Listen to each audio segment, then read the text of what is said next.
What is going on there, everyone, and welcome back to another video from Dracon. Today we're going to be going over the Elder Scrolls V Skyrim Special Golden Alduin from McFarlane.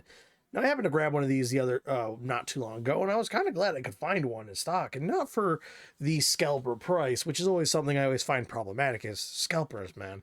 They buy these things by the drove when they see them in stores and stuff, and they sell them for ridiculous markup. But I happen to find myself one, so you can see the box right there. Pretty cool. We're going to get into the actual figure itself.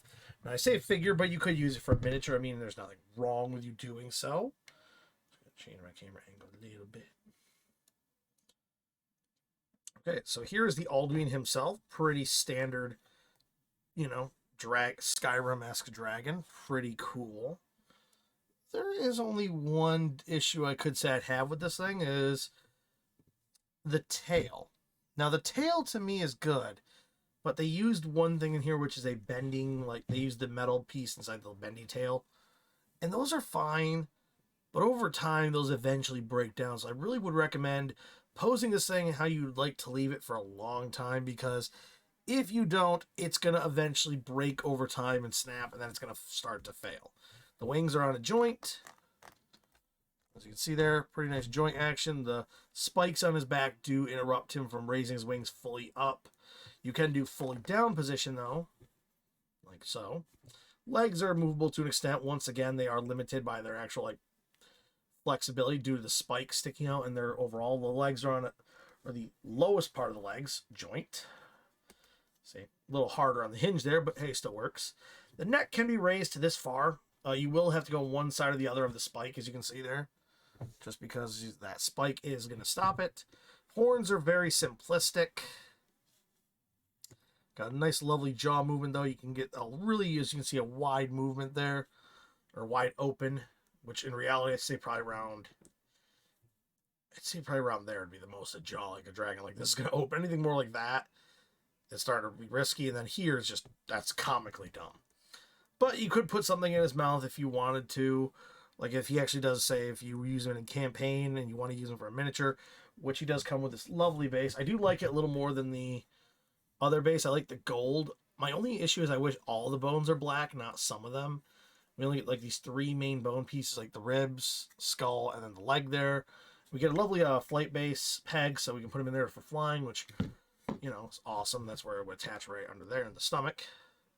Simple pop in, pop out. It's a little bit tough, but that's actually a good thing, so it's not so weak and flimsy. I mean, overall, not a bad dragon. I would definitely use this as a rare ancient golden wyvern, if anything, mostly because anything else, and it's not going to make too much sense. You can't use him. You could use him for a golden dragon fill-in if you really wanted to fill one in for him. But overall, I'd have to say, Alduin here looks pretty good. And if you really wanted to for D&D, a way to use him is say, maybe this is the Alduin that has escaped the forever loop of time.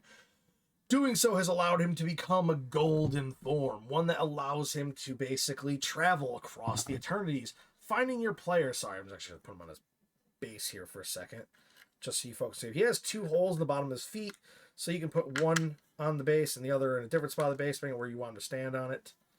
So here he is standing on his base, just so you know. He looks pretty good. I mean, I like him. Honestly, he's a pretty simplistic figure. And this is the special anniversary. I got him for around $20, so not a bad price for a nice, well-articulated figure of such style. Trying to just check to make sure. I think, it was 2020, if I remember correctly. It is hard to get hands on these things. I couldn't find one in stock anywhere. But yeah, nice official Bethesda product / McFarlane crossover. The box art, he looks a little shinier than he does in the actual miniature, but maybe I have to get a better lighting system on him for that. Not 100% certain. But overall, Alduin here looks... Sorry, my camera's going to adjust. There we go. Nice up-close shot.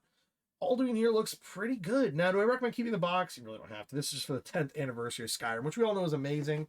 And thanks to mod support on PC, you can do a lot of cool stuff to the game. Like, you can add full immersion-esque stuff, which makes it so much better. Like, great environments, new monsters, dapper crabs. One my bro likes to use where the crabs have top hats, and we're like, good day, son, and all that good stuff, which I laugh.